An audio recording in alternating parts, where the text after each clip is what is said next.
What's good, YouTube? Yo, boy 21 here, bringing you guys another episode of Duel series. Today's episode will bring you guys 3 epic duels. First duel will be up against Zings. The second duel will be up against Bujins Shaddolls. And for the boss battle of tonight, it will be up against Burning Abyss.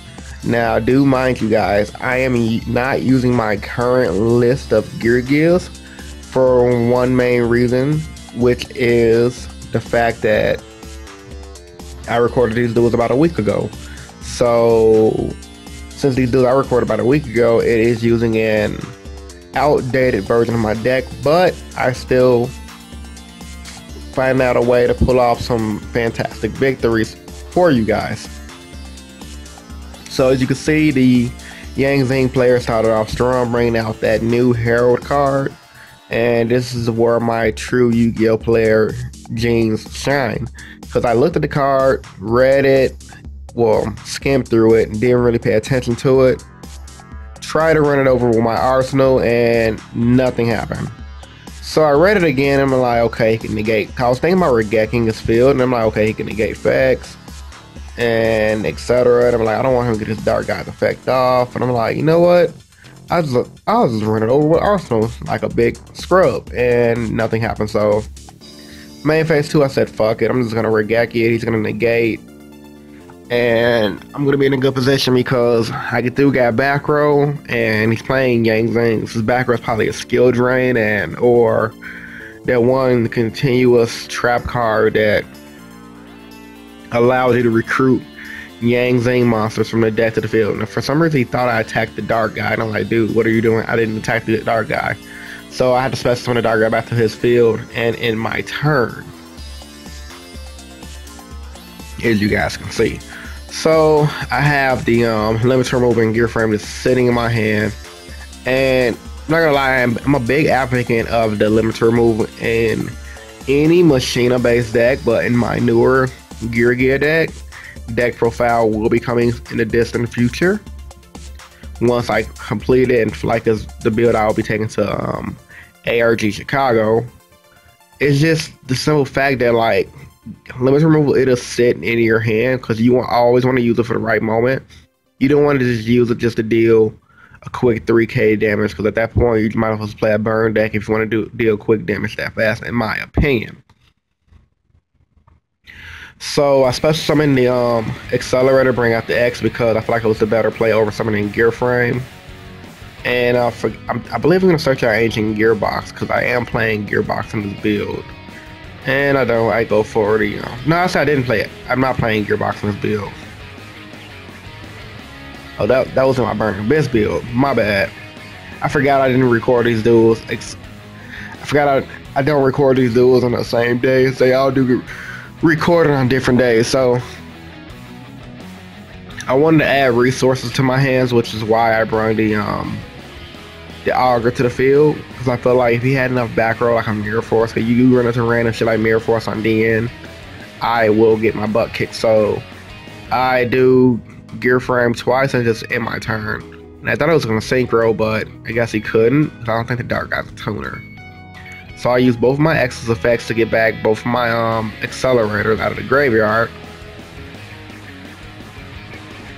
And I believe I'm gonna make another X. No, I'm gonna make Abyss Dweller, because by making Abyss Dweller, he won't get his Zing graveyard effects, which in Dust will help me to just out-resourcing him and winning the game. And it's gonna pretty much make him scoop it up, because I'm way ahead of my resources, and you guys can see I did not need to use the limiter removal to win, and thus making limiter removal a win more card. Even though people said the card was bad, I still like it with Machina based decks, but unfortunately Machina based decks are too slow and or too fair for the format. Next up, I'm playing against the Shaddoll Bujins, and at this point early in the game I did not know he was playing Shaddoll Bujins until I saw him play a Shaddoll fusion on me like a boss, and I'm like, wow, he's actually playing that deck. I'm like, okay, I'll work with him. And yes, I know I'm running the cannon. I was too lazy when I got on DN to change out cannon for Mega Form. So I was like, F it. They pretty much do the same thing anyway. So I'm gonna ram him with Fortress. He's gonna use Crane. He's gonna try to use Turtle to protect Yamato, but unfortunately for him, he must have thought Turtle must have had the old ruling where it said that you can use the effect during damage stuff, but they re-ruled that a long time ago. And they go main phase 2 Augur because apparently Augur has his effect, the way his effect stated, you can use it during the main phase too. So I'm like, okay, he's not as bad as I thought he was, and I could get some pretty legit plays off of him by specialing cards like Fortress and then gaining card advantage for him to dig through my deck. Which is why Augur, I think Augur's Accelerator inside of a giant drill just digging through a deck. No, it's Geargia inside of a drill, something like that, I don't know. And he's gonna play for the Shaddoll fusion. I'm gonna flip over Emptiness, allowing him to waste the fusion like a boss, because I do not want him sending Bujin pieces and Shaddoll monsters to my graveyard, because that'll just make me have a bad time. And it was at this point I'm like, wow, Bujin Shaddolls is kind of not of a bad idea. Because I remember people used to like, yeah, Bujin Shaddolls, man, that's gonna be a good deck. And I'm like, that sounds so bad. I'm looking at it now, I'm like, you know, the deck still is bad in my opinion, but the concept and theory behind it is pretty good. It's one of those decks that's like, okay, it's good on paper, you can send all your Bujins up to the graveyard, but when it comes down to it, it's not consistent and it's too freaking fair. It's like the Bujin engine makes the Shaddoll engine fair, and you don't want an unfair engine to become fair, because then again, there's no point of running it, because Shaddoll is just better running it as a pure than anything. So at this point, as you guys can see, I'm out advantaging him on back row, and I'm gonna have to warning that Mitsuzuki or whatever his name is, because I do not want him running over my arsenal and get over Emptiness. And I had another Emptiness, so when he tries to shut off fusion and I chain Emptiness, it's gonna be pretty much game at this point. So I'm gonna summon the Accelerator, attack, Yu-Gi-Oh, and it's pretty much a game at this point, because he's gonna draw dead and he's gonna scoop it up. And I'm gonna wiretap his Sinister Shadow games. Lets me know he must have had another Shaddoll fusion in his graveyard, because like, why would your Sinister Shadow game send Dragon? Especially when I got an Emptiness on the field. So his plan was probably send Dragon, pop back row. And at this point I realized he did not return the Dragon in his deck, but Sips T, that ain't none of my business. And as you guys can see, I started off the Burning Abyss game a little later in the duel. It's still the second turn on my turn. I just wasn't planning on recording this duel, honestly, until I realized, okay, he's playing Burning Abyss. I'm like, holy shit, let me record this duel, see how good I do against the deck, so I can have a good meta deck for me, you guys go watch me fight against.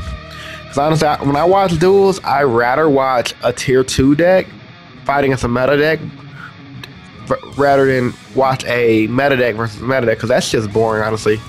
Like watching Cliffforth mirrors and Burning Abyss mirrors, or BA versus Cliffforth. I mean, it's cool every once in a while, but when it's already the established meta, I feel like it's kind of like watching, in my opinion, it's like watching pro basketball or whatever. I mean, I don't really watch sports like that, but I rather watch the underdog fight a pro than watch two pros go at it, because the underdog might show you something that's pretty cool and then ask for an interesting bout, especially if the underdog wins the game, if that makes sense to you guys.